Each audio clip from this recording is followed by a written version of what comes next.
Bienvenue à ce numéro du Journal des Journaux paru du 22 au 28 octobre 2018.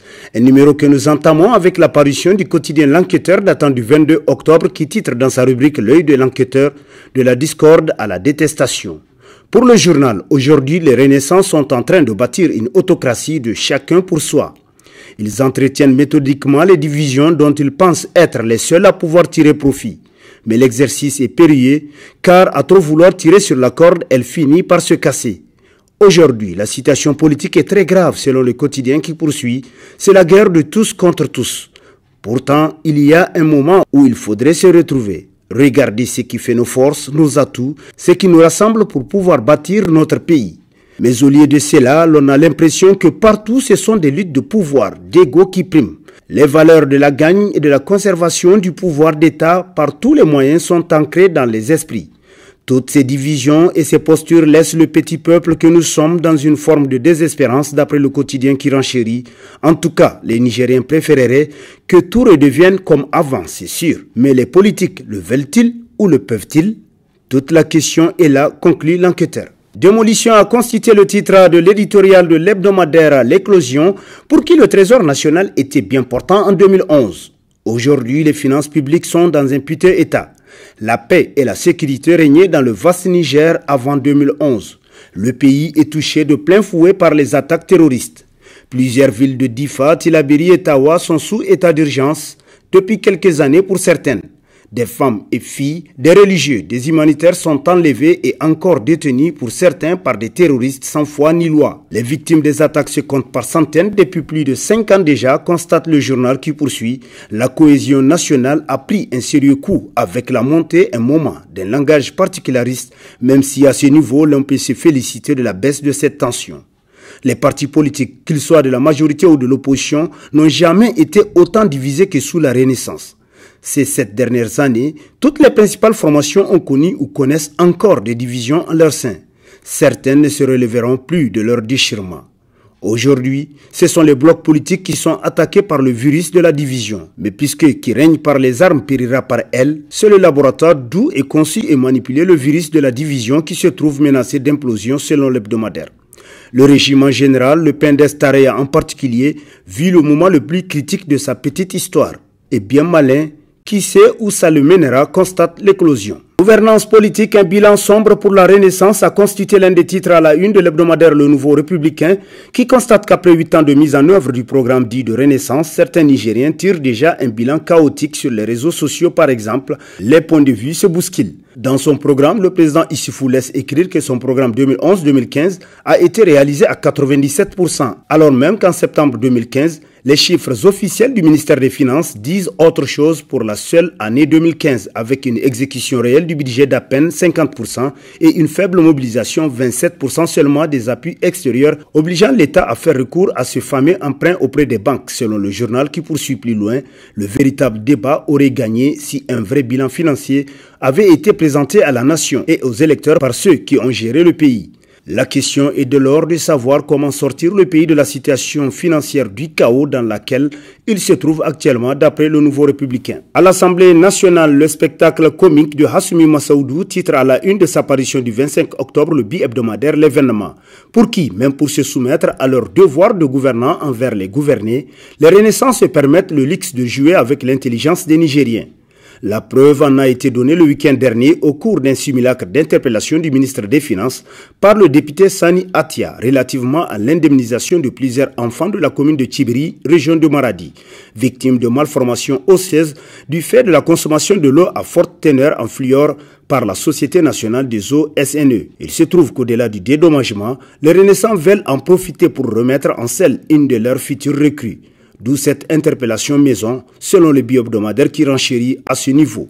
Ils feront 2 coups. Tout d'abord, mettre à l'actif de Sani Atia le règlement de ce dossier, tout en l'appâtant pour qu'il rejoigne la hideuse marmite rose de la Renaissance. Ensuite, la nouvelle recrue, déjà populaire dans la région, sera un atout pour contrecarrer les partis politiques rivaux avec à leur tête celui de Ibrahim Yacoubou qui semble être après le Lumana dans la ligne de mire des Renaissants tel que rapporté par l'événement. Accord Salou Jibo, Issifou, le cheval de Troie de Hamma Amadou, s'exclame l'hebdomadaire Le Républicain qui nous apprend que c'est un non-événement, une vie de l'esprit de Hamma Amadou Et la réponse laconique d'une ponte du PNDS Tareya contactée par leurs soins à propos d'un éventuel deal Salou Isifou.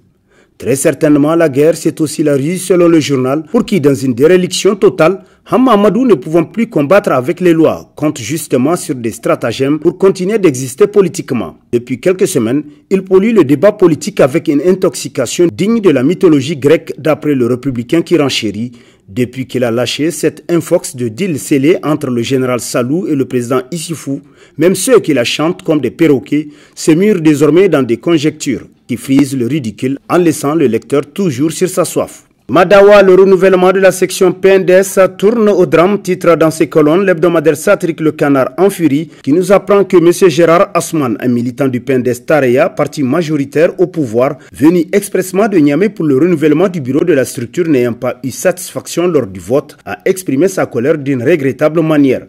Il a foncé sur le mur de la clôture de la mairie de Madawa avec son véhicule, occasionnant plusieurs blessés dont un homme vient tout juste de rendre l'âme et les autres admis à l'hôpital du district de Madawa, a appris Air Info tel que rapporté par le Canard en furie, qui nous apprend davantage qu'interpellé par la police, le sieur Gérard se trouve actuellement en garde à vue.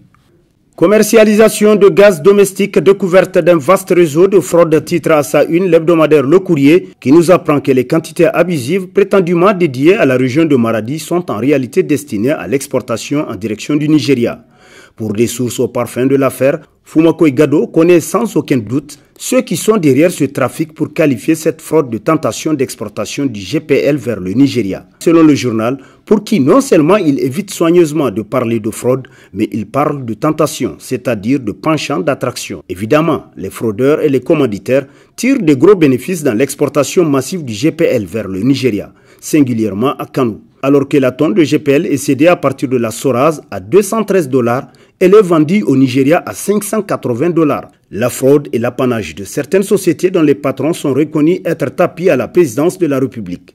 Selon toute vraisemblance, il s'agit d'une pratique frauduleuse parfaitement connue mais tolérée selon Le Courrier. Âge et escroquerie au Niger, Koho et Niger Airways, deux intermédiaires inutiles, a constitué l'un des titres à la une de l'hebdomadaire Le Témoin, qui se demande comment expliquer qu'au Sénégal, le Hajj coûte 1 200 000, pratiquement le même tarif au Burkina Faso, et qu'au Niger, près de 2 millions de francs CFA sont exigés de celui qui veut effectuer le déplacement vers les saints lieux. L'explication se trouve dans l'échafaudage d'intermédiaires que doit gravir le pèlerin avant de prendre l'avion de la Mecque, avec une incertitude quant aux conditions de séjour et à la date du retour. De cet échafaudage, deux échelons pèsent le plus dans la bourse du pèlerin, le Koho et Niger Airways. Et cela sans raison aucune, si ce n'est de donner à certaines personnes la possibilité de s'en mettre plein les poches selon les témoins. Terrorisme djihadiste ou assassin, s'interroge l'hebdomadaire L'Actualité, qui constate que du seul fait qu'il y a eu refus de payer les rançons, des otages ont été assassinés. Que penser de cette nouvelle dérive terroristique? Se demande le journal, qui poursuit plus loin. Dieu accomplit toujours le bien et le juste. La cause du mal sous un versant criminologique et criminel est l'œuvre aujourd'hui des djihadistes, toutes tendances confondues. Il est donc conforme à l'état de droit dans ses attributions, ses pouvoirs, d'épurer de la religion officielle tout élément susceptible d'ébranler la tranquillité publique et la paix sociale, coexistence pacifique. C'est probablement à ce niveau sécuritaire que le concept de démocratie forte exprimé par son Excellence Mahamadou Issoufou cadre bien avec le souci de la sécurité, conclut L'Actualité. Protocole d'accord gouvernement intersyndical des travailleurs du Niger, quand les centrales syndicales tentent difficilement de retrouver leur honneur perdu, titre dans ses colonnes l'hebdomadaire Le Monde d'aujourd'hui, qui nous apprend que le samedi 20 octobre dernier, le gouvernement du Premier ministre Brigitte Raffini et les centrales syndicales réunies au sein de l'intersyndicale des travailleurs du Niger ITN ont signé un protocole d'accord autour des revendications des travailleurs. Mais au regard des conditions dans lesquelles il a été signé, cet accord est plus un instrument de propagande pour les centrales syndicales qu'un condensé de solutions aux vraies préoccupations des travailleurs nigériens.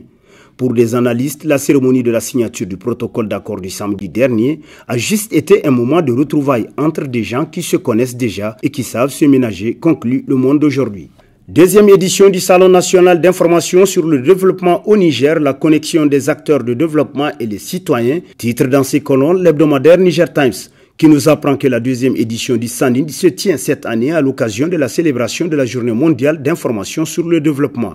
Du 24 au 27 octobre 2018, des institutions, des projets, des associations, ONG et sociétés du secteur public et privé vont bénéficier d'une promotion à travers l'exposition de leur visibilité, la communication sur leurs produits et services, mais surtout, ils démontreront leur capacité de contribuer à la croissance économique du pays et l'adoption d'une vision commune de développement de façon inclusive. Selon les participants, le SANID est devenu aujourd'hui la meilleure rencontre des contributions à la croissance économique grâce à son caractère compétitif tel que rapporté par Niger Times. Et sur ce prend fin le présent numéro de la revue de presse. Prochain rendez-vous, plaise à Dieu dans une semaine avec toujours la même passion de vous servir. Bonne lecture et au revoir.